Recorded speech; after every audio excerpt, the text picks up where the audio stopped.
Assalamualaikum warahmatullahi wabarakatuh. Alhamdulillah, wassalatu wassalamu ala habibul mustafa sayyidina wa habibina Muhammadin Rasulillah wa ala alihi wa sahbihi wa man walah. Asyhadu an la ilaha illallah wahdahu la syarika lah wa asyhadu anna habibana wa sayyidana Muhammadan abduhu wa rasuluh. Allahumma salli wa sallim wa zid wa barik ala sayyidina wa maulana Muhammadin wa ala ali sayyidina Muhammad. Amma ba'd. Alhamdulillah, syukur kita kehadirat Allah Subhanahu wa taala. Dengan izinan daripada Allah kita dapat bertemu pada pagi ini. Dan pagi ini satu pagi bersejarah yang semoga diberkati Allah, yang akan membawa kepada pembacaan kitab Bahrul Madi secara sama. Dan rasanya tidak ada lagi tradisi membaca kitab ini secara sama. Ada macam Ustaz Nazrul sendiri dan juga beberapa orang masyarakat di Malaysia yang membaca kitab ini dan menghuraikan. Namun apabila menghuraikan dalam keadaan kelas sebulan sekali ataupun kelas seminggu sekali, dia akan membawa kepada penghataman kitab ini di hari kiamat nanti.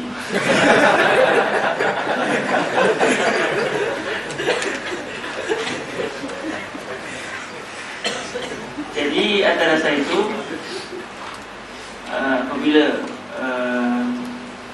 dalam perbincangan bersama dengan Ustaz Nazrul sedang sahibul ra'i, asalnya Ustaz Nazrul kata, kenapa kita tidak buat satu majlis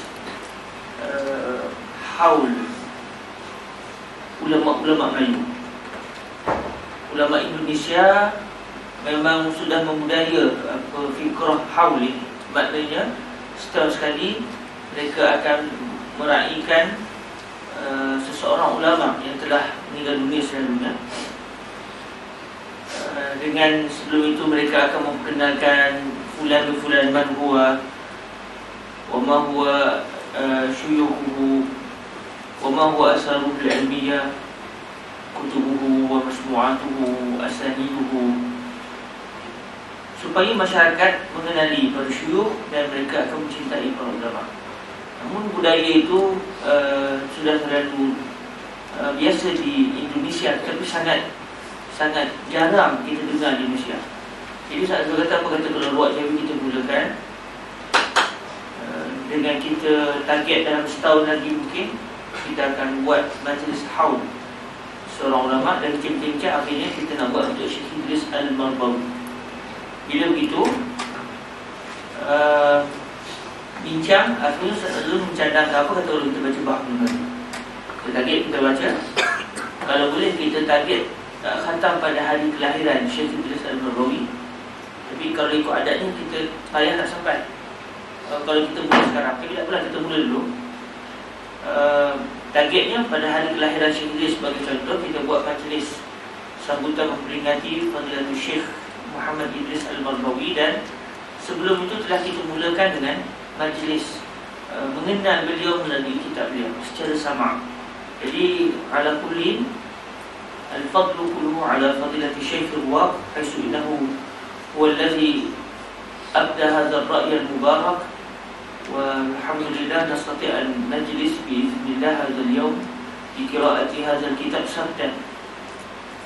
La'alla Allah azza wa jalla waffaqana li hadha al-majlis al-mubarak. ولعل هذا المجلس صار سببا في تحريك قلوبنا وسعينا في خدمة هذا التراث العظيم المربوي. Jadi insya-Allah pada pagi ini kita akan mulakan sebagai pengenalannya.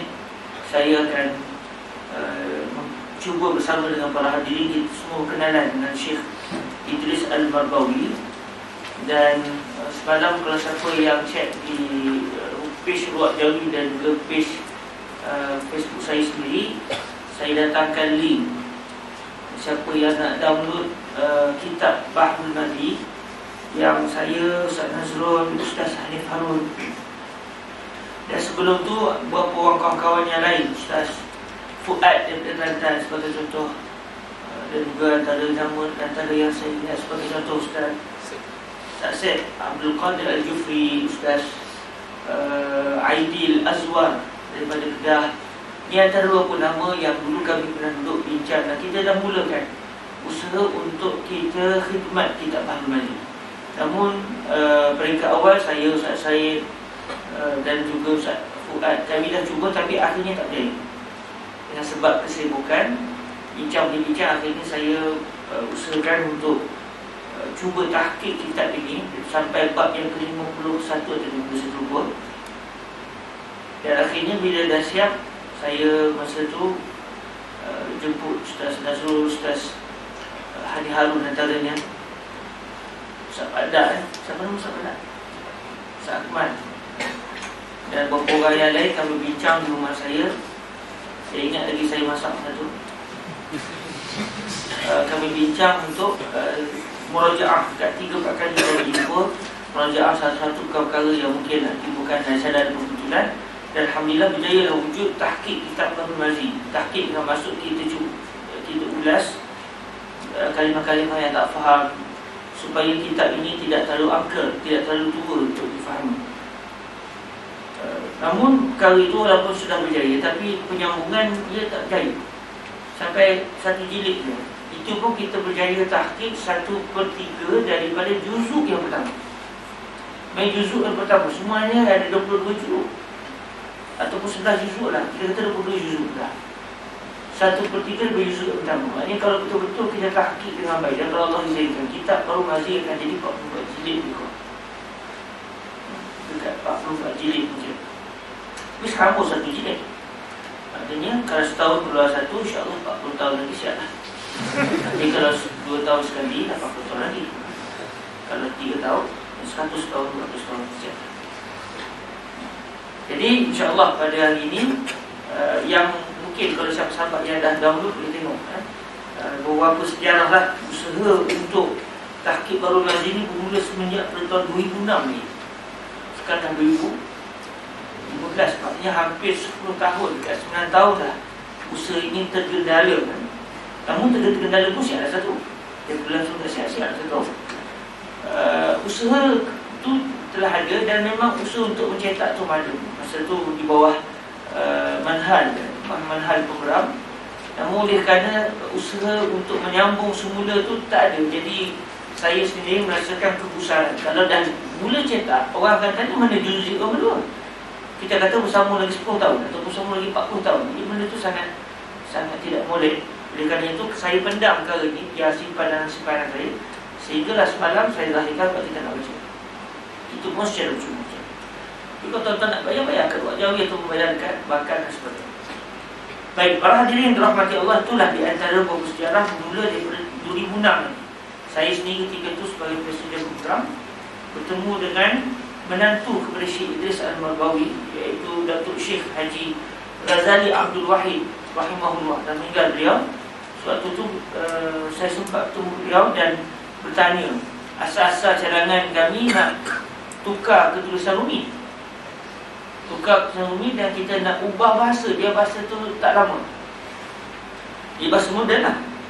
Jadi daripada bila saya bentangkan perkara itu kepada Datuk Ustaz Ghazali Abdul Wahid, kata beliau, Syekh Idris Al-Marbawi pesan kitab beliau jangan ditukar ke tulisan Rumi, dan jangan ditukar alih bahasa, biar dikekal dengan bahasa lama. Jadi atas dasar perkara itu adalah amanah daripada pengarang sendiri, walaupun tak dijumpai dalam tulisan, tapi secara samak begitu, beliau sebut pada menantu beliau.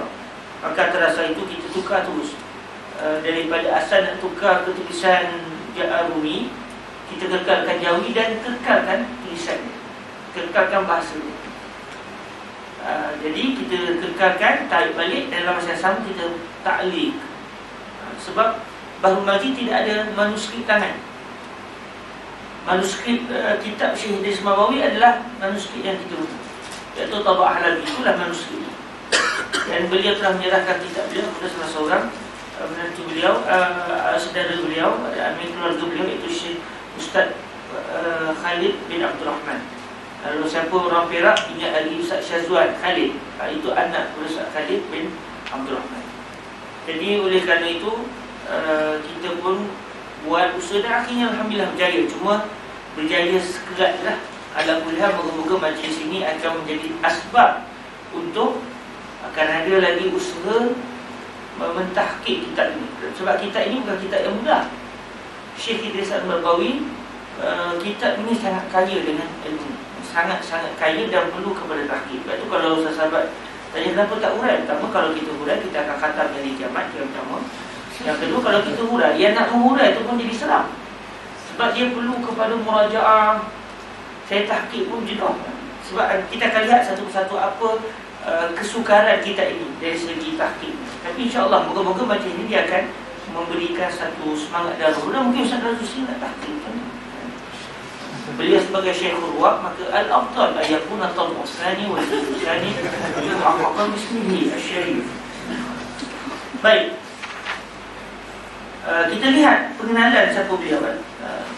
Kita terus kepada Syekh Idris Al-Marbawi, dan kita tahu kitab ini adalah merupakan huraian kepada hadis-hadis yang beliau pilih daripada Sunan At-Tirmizi ataupun Al-Jami' At-Tirmizi.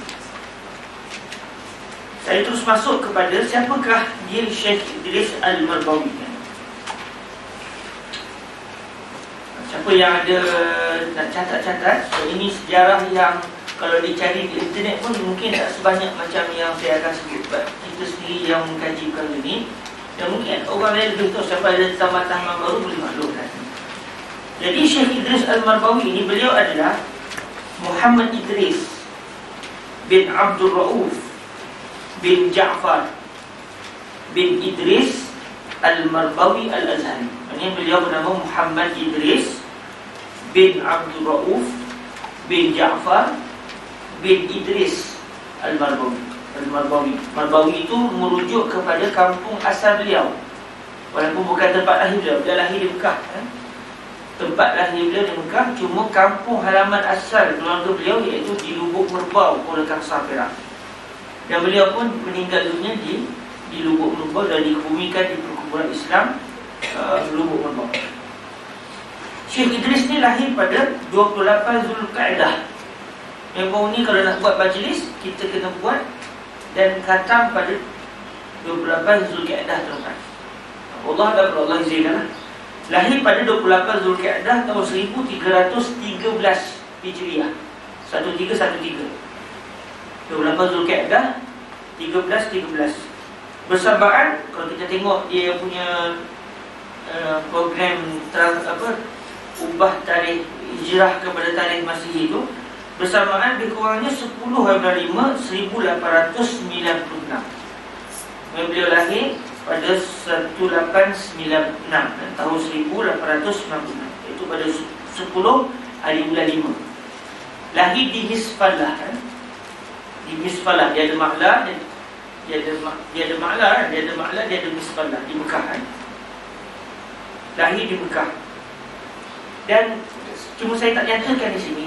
Saya seakan-akan pernah terjumpa ada buah catatan nyatakan beliau ini berkeluar asal darah beliau adalah darah Minangkabau. Tapi cuma saya tak nyatakan dalam kajian saya terlupa di mana. Dan kalau lihat di kampung, di kawasan Kuala Kangsar tu memang ada orang Kuala yang kalau dari segi keturunan asal mereka daripada Minangkabau. Contoh macam isteri saya sini, mereka orang Kuala. Anak, maafkan saya, nenek isteri saya darahnya darah Minangkabau. Tapi tak ada cakap Minang lah. Itu kahwin dengan orang Minang. Aku contoh balik lah. Jadi orang Minang ni banyak sebenarnya dia punya kesan dia. Ada ilmu Islam. Saya yang paling besar tadi Syekh Muhammad Yasin bin Umar Isa Al-Fadani. Jadi orang Minang ni adalah orang yang diberkati Allah. Orang perlu saya tak tahu. Baik, beliau adalah anak pertama daripada 7 orang adik-beradik. Memang ada 7 beradik, beliau adalah anak yang pertama. Bapa beliau kalau kita tengok tadi adalah Muhammad yang bernama Abdul Rauf bin Ja'far. Abdul Rauf bin Ja'far di Iblis. Ibu beliau pula bernama Asma binti Abdul Karim bin Dusuh. Mungkin Jusuh lah, tapi orang dulu Dusuh kan. Asma binti Abdul Karim bin Dusuh, itu nama ibu beliau. Kedua-duanya memang berasal daripada Lubuk Merbau. Ayah beliau orang asal Lubuk. Kalau orang Perak sebut Lubuk lah Lubuk Merbau. asal Lubuk, dan ibu beliau pun begitu juga, berasal dari Lubuk Merbau, Kuala Kangsar, Perak, Terujuan. Ustaz Nazrul dah pernah menziarahi, saya kira, makam Syekh Idris di Kuala Kangsar, Lubuk Merbau. Baik, macam mana beliau lahir kat Mekah tu? Kerana ibu ayah beliau sebelum kelahiran Syekh Idris, mereka belayar ke Tanah Suci Mekah untuk menunaikan ibadah, sama ada haji atau umrah. Tapi dah duduk lama tu sekali dengan haji lah. Jadi orang dulu naik kapal, lepas tu dalam masa yang sama hamil. Akhirnya beliau lahir di Mekah. Syekh Idris lahir tahun 1313 Hijriah dan menetap di Mekah sampai tahun 1330. Memang lama, kat 17 tahun mereka menetap di Makkah Al-Mukarramah. Jadi pada tahun 1333, iaitu sekitar tahun 1914, barulah beliau dan keluarga pulang ke Tanah Melayu. Jadi maknanya Syekh Idris daripada lahir sampai sekitar umur 16 tahun, 17 tahun berada di Makkah Al-Mukarramah, dan akhirnya balik ke Kuala Kangsar pada tahun 1914 Masihi, atau tahun Islamnya 1333. Baik, latar belakang pendidikan Syekh Idris Al-Marbawi. Macam kita sebut tadi, Syekh Idris menetap di Mekah 17 tahun. 17 tahun daripada beliau lahir sampailah berusia 17 tahun. Lepas tu pulang ke Tanah Melayu, sebelum Indonesia lagi. Jadi sepanjang 17 tahun di Mekah tu tak dijumpai sebarang sumber. Dan bila Syekh dia pernah meninggal, kita pun tak tahu. Tanya orang tua, mungkin ada yang tahu maklumat, boleh maklumkan. Sepanjang di Mekah, adakah beliau belajar? Ya semestinya mesti belajar. Takkan Mekah main masak kan? Mesti belajar. Tapi dengan siapa beliau belajar, wallahualam, tidak ada sumber kan? Tidak ada sumber yang menyatakan siapakah guru-guru beliau sewaktu di Mekah. Tapi ghalibnya insya-Allah beliau akan belajar dengan para syuyukh di Mekah ketika itu. 17 tahun. Kita yang baru setahun 2 berusia pun dah semangat belajar. Takkan beliau 17 tahun tidak belajar. Kemudian bila beliau sampai ke Tanah Melayu, sampai balik ke Tanah Melayu itu umur 18 tahun gitulah, 18, 17 itu. 18 tahun mungkin, beliau telah meneruskan pengajian di Sekolah Melayu Lubuk Merbau. Sekolah Melayu Lubuk Merbau. Itulah nama lama dia lah. Nama baru hari ini kalau kawan-kawan ada peluang ke kampung Lubuk Merbau, sama ada nak ziarah Syekh atau mencari jodoh dan sebagainya. Di kampung tu ada satu sekolah, nama dia Sekolah Kebangsaan Syekh Muhammad Idris Al-Marwi. Itulah tapak asal sekolah Melayu Lubuk Merbau, yang merupakan tempat sekolah Syekh Idris waktu beliau pulang dari Makkah ke Tanah Melayu. Itu tempat-tempat sejarah di Kuala Kangsar. Sekolah tu masih ada, tapi dah, kalau ikut gambar lama ni memang kecil dah sekolah dia. Tapi dah sekarang ni dah besar dah, dia sekolah kebangsaan. Kemudian selepas belajar di situ, Syekh Idris menyambung pengajian. Daripada sejarah ni kita nampak, subhanallah, bahawa Syekh Idris ni orang yang dia tidak puas dalam menuntut ilmu. Al-himmah aliyah tu kan, yang selalu disebut oleh Hadil Ahsan Al-Kaf. Memang kalau kita lihat, subhanallah, dia orang yang tidak puas dalam menuntut ilmu. Syakhsan la yashba'an talibul ilmin wa talibul dunia. Orang yang tak akan kenyang, tak puas. Orang menuntut ilmu dan orang yang cari dunia. Minyak zaitun masuk. Dan minyak zaitun kita ada jual di belakang. Di bahagian ni kita akan masuk keluar jam dia. Masih RM20 ini harganya. Maksud Dato' dia tak promote sampai lah. Okey. Jadi antara kalau bila dapat free lah kan. Baik, di Kuala Kangsar beliau belajar juga di beberapa pondok selepas di sekolah rendah, Sekolah Melayu Lubuk Merbau. Beliau belajar di pondok. Antara pondok yang dikenal pasti adalah pondok Syekh Wan Muhammad. Pondok Syekh Wan Muhammad di Bukit Candan, Kuala Kangsar. Pondok tu pondok mana tuan-tuan? Hari ini dipanggil sebagai Al-Madrasah Al-Idrisiyah. Kalau tuan-tuan pergi ke Kuala Kangsar, pergi ke Masjid Ubudiah, orang sana panggil Masjid Bukit Candan. Masjid yang cantik tu, ya. Masjid yang cantik tu, Berhadapan dengan masjid itu adalah Madrasah Idrisiyah. Itulah sebenarnya pondok Syekh Wan Muhammad. Kawasan tu namanya Bukit Candan, kawasan raja-raja tu. Dan rumah mak mentua saya ada di belakang tu. Jadi kalau tuan-tuan sendiri nak jadi keluarga saya, ada di belakang. Di belakang Madrasah Idrisiyah. Kemudian Syekh Idris juga belajar di Pondok Tuan Husin Al-Mas'udi di Kedah. Saya tak tahu pondok ni masih ada, wallahualam. Tapi segi sejarahnya ada Pondok Tuan Husin Al-Mas'udi. Ya, daripada satu pondok ke satu pondok dia nak cerita ni. Ini talibul ilmi. Sebab tu tak heran bila Syekh Idris boleh tulis kitab sampai 23 jilid. Kitab setakat yang kita tahu terpanjang di alam Melayu. Ya? Pondok Titi Besi. Boleh cek baliklah adakah pondok itu. Tapi kalau betul, maknanya itu adalah tempat yang dulu Syekh Idris pernah belajar. Kemudian selain itu, Syekh Idris juga pernah belajar di Pondok Syekh Ahmad Al-Fatani di Padang Lalang, Bukit Mertajam, Pulau Pinang. Ini beberapa lokasi-lokasi penting. Dan antara yang terkenal ni, Syekh Idris adalah murid kepada Syekh Tok Kenali. Baik, Pondok Tok Kenali antara lokasi tempat belajar Syekh Idris. Memang Syekh Idris belajar dengan Tok Kenali di Kelantan.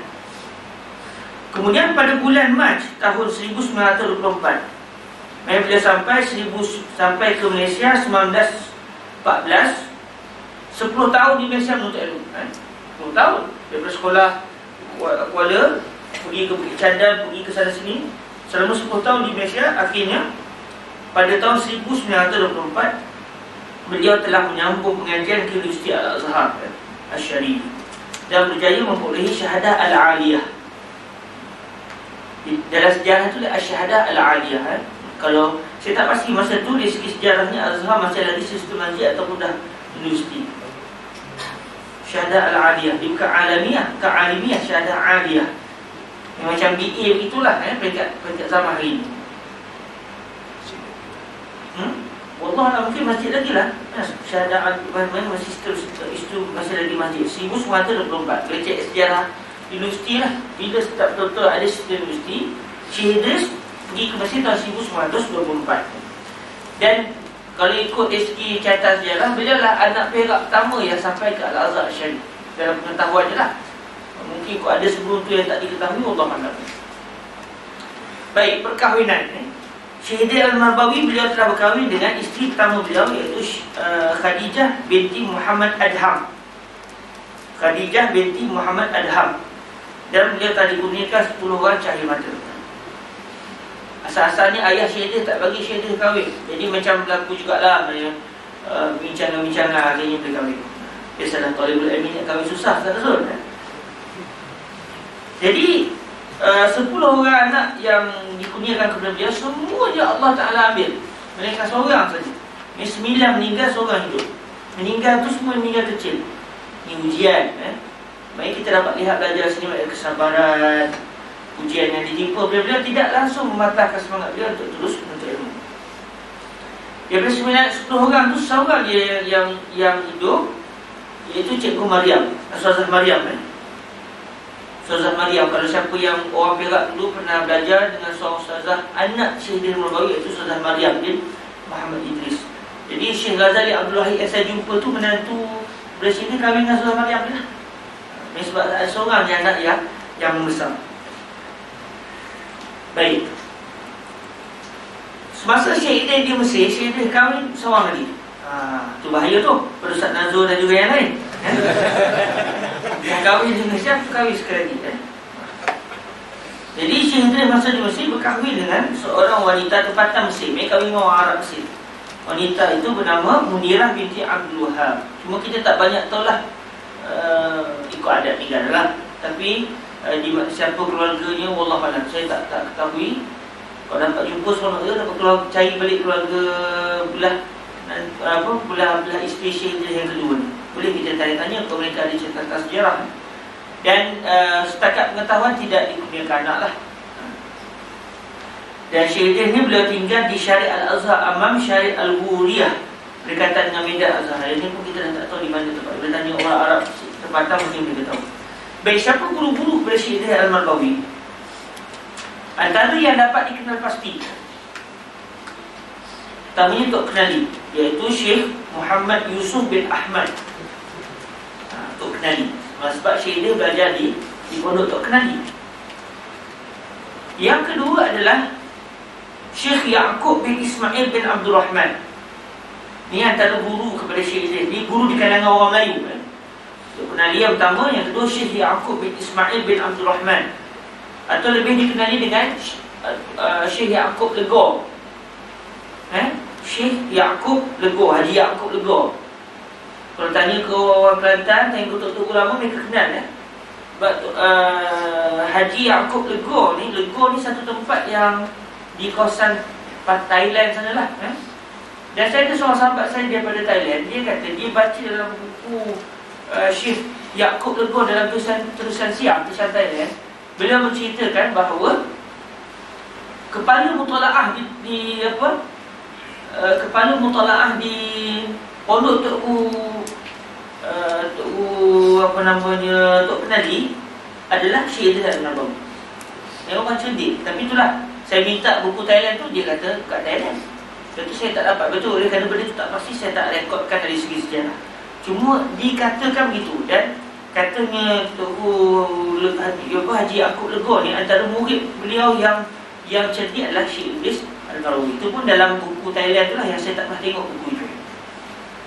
Baik di kalangan ulama Arab, sebab Syekh Idris datang ke Mesir. Jadi antara ulama yang kita akan baca mukadimah, kalau ada rezeki kita akan jumpa nama ini, iaitu Syekh Muhammad bin Ibrahim As-Samaluti. Syekh Muhammad bin Ibrahim As-Samaluti Al-Maliki. Syekh Idris belajar daripada Syekh Muhammad bin Ibrahim As-Samaluti, belajar Sahih Muslim dan pelbagai kitab yang lain. Dan antara guru ni sangat nadir dari segi sejarah, banyak tak dijumpai. Guru beliau yang kedua yang dapat dikenal pasti hasil satu temu ramah, satu majalah dengan Syekh Idris masa Syekh Idris hidup. Antara guru beliau adalah Syekh Abul A'la Al-Falaki. Syekh Abul A'la Al-Falaki. Syekh Idris belajar ilmu falak daripada Syekh Abul A'la. Saya cuba cari internet, tapi tak diketahui siapa. Wallahualam. Tapi dari sejarah, memang Syekh Abul A'la Al-Falaki ini adalah antara guru kepada Syekh Idris. Itu saja sumber yang kita tahu kenaan dengan guru-guru beliau. Tapi kalau dari segi zaman beliau berada di Mesir tu, antara ulama besarnya adalah Syekh Bakhil Muta'i, dia Syekh Ad-Dijwi. Jadi kemungkinan juga Syekh Idris belajar juga dengan ulama-ulama besar di Mesir ketika itu. Syekh Bakhil, Syekh Yusuf Dijwi, antaranya lagi Syekh Habibullah Asy-Syamkiti, tu Syekh Ahmad bin Muhammad As-Siddiq Al-Ghumari sendiri, walaupun mereka satu zaman. Lepas tu Syekh Saleh Al-Ja'fari. Walaupun Syekh Saleh, Syekh Ahmad dan Syekh Idris ni kira-kira ni semua adalah murid kepada Syekh Muhammad bin Ibrahim As-Samaluti. Tapi tak mustahil juga, maknanya Syekh Idris juga menadah kitab daripada Syekh Ahmad Al-Ghumari dan juga Syekh Saleh Al-Ja'fari. Tapi itu kita punya tanggapan sajalah, tidak ada bukti yang pokok. Yang pasti dua orang tadilah, iaitu Syekh Muhammad bin Ibrahim As-Samaluti dan juga Syekh Abul A'la Al-Falaki. Siapa murid beliau, tuan-tuan? Tak tahu siapa murid beliau. Siapa murid Syekh Idris Al-Nabawi, tak tahu. Tak ada sumber yang menyatakan fulan bin fulan belajar dengan Syekh Idris, menadah kitab dengan Syekh Idris. Sebab Syekh Idris 60 tahun lebih kurang berada di Mesir. Beliau dikurniakan usia yang panjang dan himmah yang sangat tinggi. 60 tahun untuk ilmu di Mesir. Jadi kita kalau duduk 4 tahun betul balik dia rasa alim, hebatlah daripada Syekh Idris Al-Nabawi. Beliau 60 tahun di Mesir, oleh kerana berada di Mesir lama dan jarang pulang ke Malaysia, jadi anak murid tak ada. Dan orang Mesir pula, mahasiswa-mahasiswa Mesir tak kenal siapa beliau. Kitab kenal, tahu fulan bin fulan pengarang kitab, tapi siapa dia tak dikenali. Antaranya saya bersembang dengan Dr. Aziz Nafi. Dr. Aziz Nafi antara orang yang cari siapa dia Syekh Idris Al-Nabawi. Akhirnya tengok satu orang tua di belakang Azhar, muka macam Cina-Cina. Ni kot. Tanya, cakap perak pekat. Ni kata. Akhirnya dia kata, saya lah Syekh Idris Al-Mardawi. Maknanya orang yang tidak mementingkan syukrah. Sampai anak murid pun tak tahu. Kita jangan lah. Ini bahaya tu tuan-tuan. Kalau kita lihat sejarah ulama dulu, mereka sangat mereka sampai begitu sekali. Maknanya hadhun nafs dalam ilmu tasawuf diajar begitu. Sebab bahaya kalau kita rasa kita hebat, kita nak angkat diri, itu satu benda yang bukan kita tak boleh ada murid, tapi kalau dah sampai tahap tak apalah. Cuma ada jugalah beberapa individu yang pernah belajar lah ilmu perubatan daripada beliau, iaitu Datuk Harudin, Tuan Guru Datuk Harudin, antara individu yang pernah menyatakan bahawa beliau pernah belajar ilmu perubatan Islam daripada Syekh Idris Al-Mardawi. Baik, tuan-tuan yang dirahmati Allah SWT, kita lihat sikit kelebihan beliau. Hari ini kita berkenalan dengan Syekh Idris. Kalau ada rezeki, besok kita akan sambung sikit manhaj kitab Bahrul Mazi. Sebab dengan tahu manhaj kitab ni, baru kita akan nampak apa sebenarnya kelebihan kitab Bahrul Mazi. Cuma hari ini mungkin kita bersama dengan Syekh Idris Al-Mardawi. Antara kelebihan beliau, sewaktu di Mekah, umur 10 tahun dah hafal 16 juzuk. Umur 10 tahun dah hafaz Al-Quran 16 juzuk. Cuma tak diketahui adakah beliau menghafaz Quran sepenuhnya, itu Wallahualam.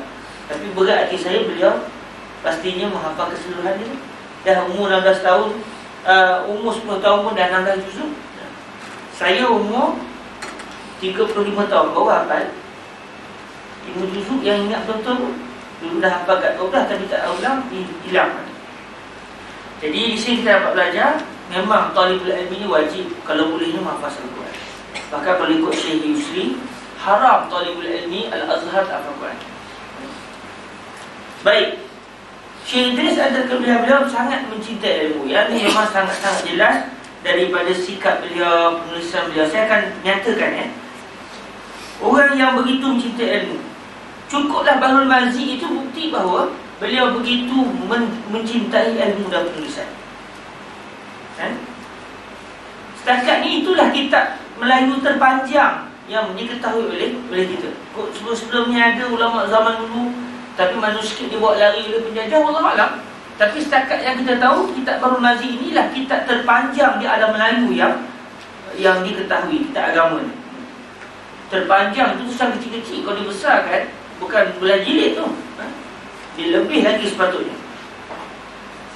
Lepas tu para hadirin yang dirahmati Allah, kalau kita lihat mukadimah nanti, kita akan lihat bagaimana Syekh ini tiap-tiap pagi menadah ilmu daripada Syekh Muhammad bin Ibrahim As-Samaluti. Ilmu ni dia tak ada istilah seminggu sekali, 2 bulan sekali, tak ada.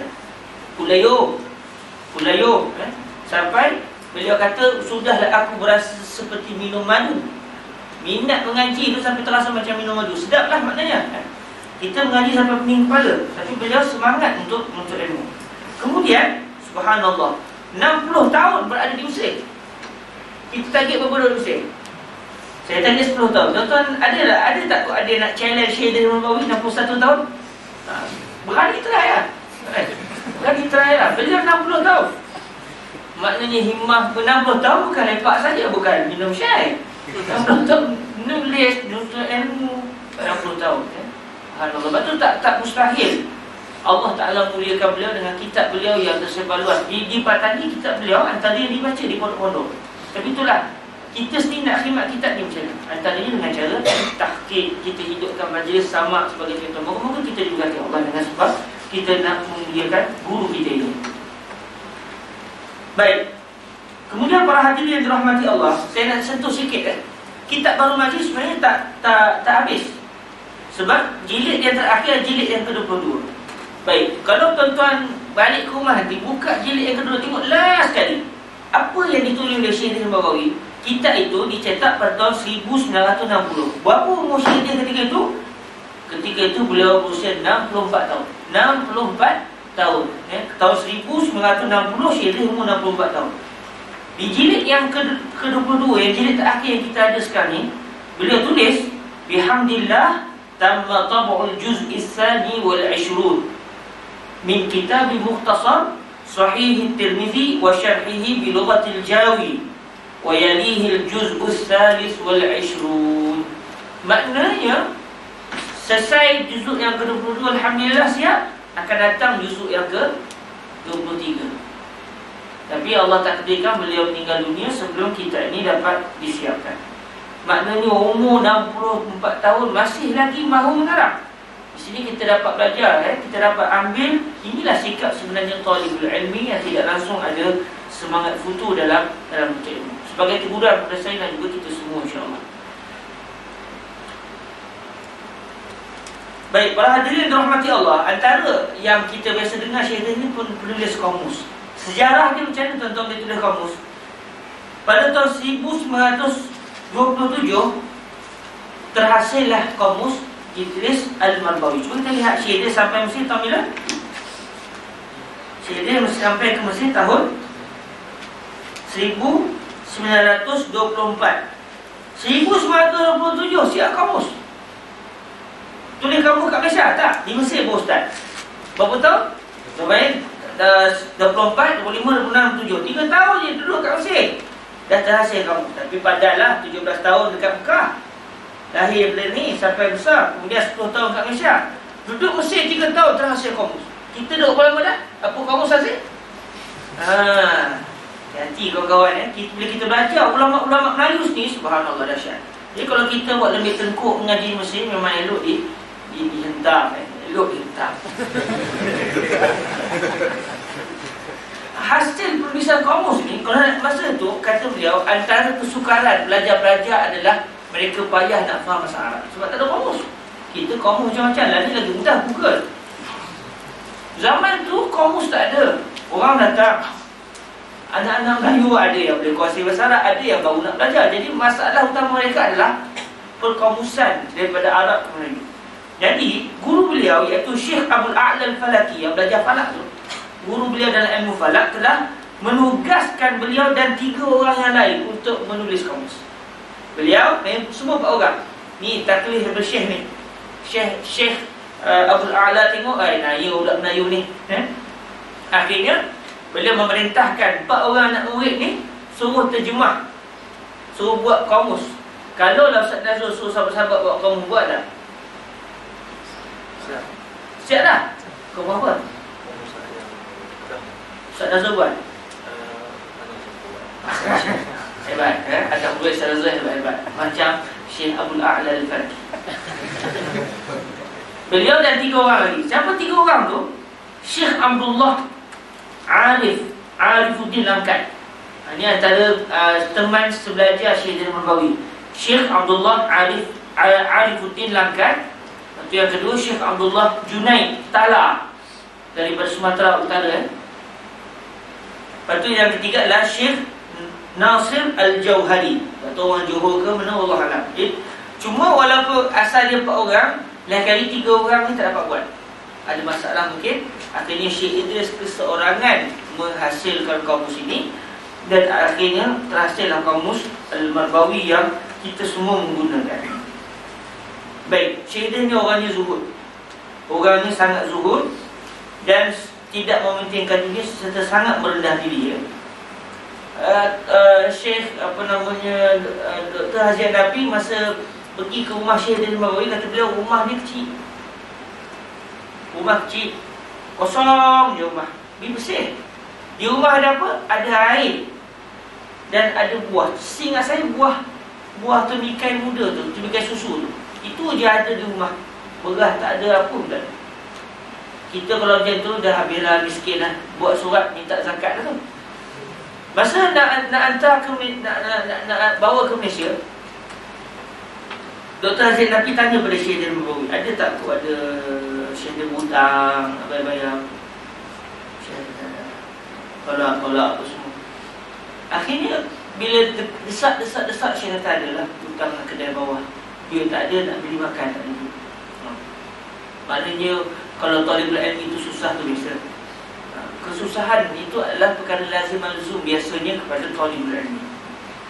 Dan masa nak dibawa ke Malaysia, masa nak ni, kata Dr. Aziz Nafi, bila kita kata nak bagi anugerah tokoh Malaysia, kata Syekh, aku apa surah Qul Huwallahu Ahad pun tak pernah ingat sekarang.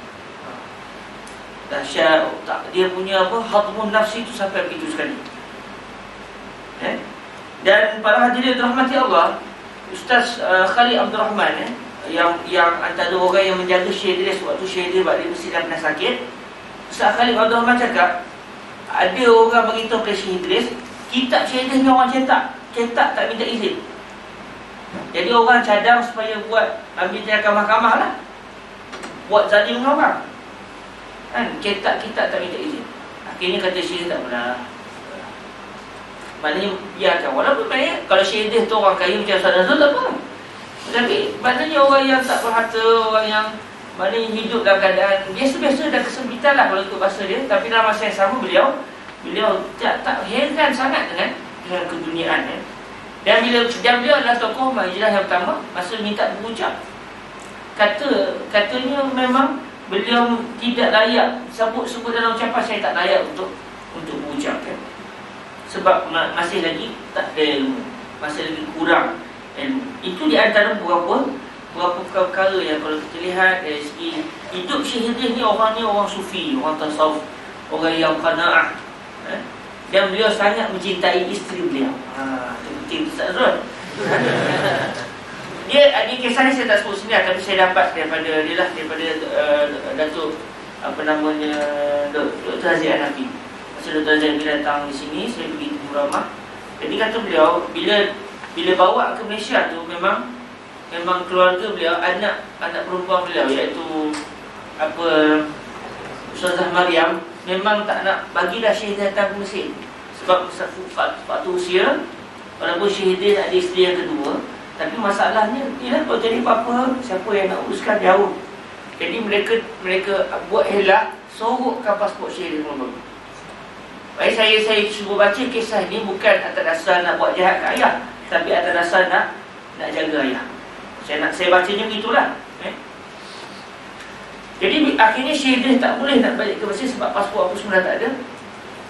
Bila begitu, yang berlaku adalah surat penyurat. Maknanya Syekh Idris hantar surat pada isteri,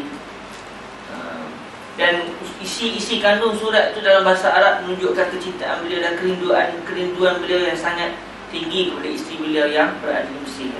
Maknanya seorang yang sayang kepada keluarga.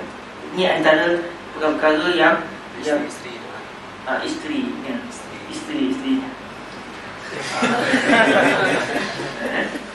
Tapi kalau ikut penangan daripada Syekh Yusri, kalau nak jadi wali Allah jangan kahwin dua, Ustaz Nazrul. Kalau ikut pendapat Syekh Yusri lah. Sebab bila kahwin dua zaman hari ni dia jadi syawal dengan manusia, jadi tak ada masa dengan Allah Ta'ala. Katanya Syekh Yusri ya. Kata saudara banyak lagi masa, jadi hati-hati. Baik, para hadirin rahmati Allah, saya kira masa sudah suntuk. Jadi kita berhenti setakat ini. Besok kalau ada rezeki kita akan masuk kepada beberapa karya yang banyak kita tak tahu, dan banyak yang hilang yang kita tak jumpa setakat ini. Mungkin adalah sebenarnya keluarga yang dihasilkan oleh beliau. Bukan beliau menghasilkan Baru Mazi saja, bukan hasil kamu saja. Banyak lagi kitab-kitab beliau yang kita belum kenal lagi. Dan kita juga insyaAllah pada rezeki kita akan masuk kepada manhaj beliau dalam penulisan kitab Baru Mazi, supaya kita tahu bagaimana penulisan kitab Baru Mazi, apa kelebihannya, bagaimana cara untuk mendalaminya, dan kenapa kadang-kadang pendapat beliau bercanggah dalam mazhab Imam Syafi'i, dekat dengan mazhab Maliki. Kita akan lihat dalam perbincangan esok bismillah. Sekarang itu dahulu daripada saya. Bismillah, kalau ada rezeki kita akan sambung kepada manhaj ini pada keesokan hari. Yang kalau ada rezeki hari ketiga nanti kita akan masuk kepada kitab Baru Mazi secara sandan insyaAllah.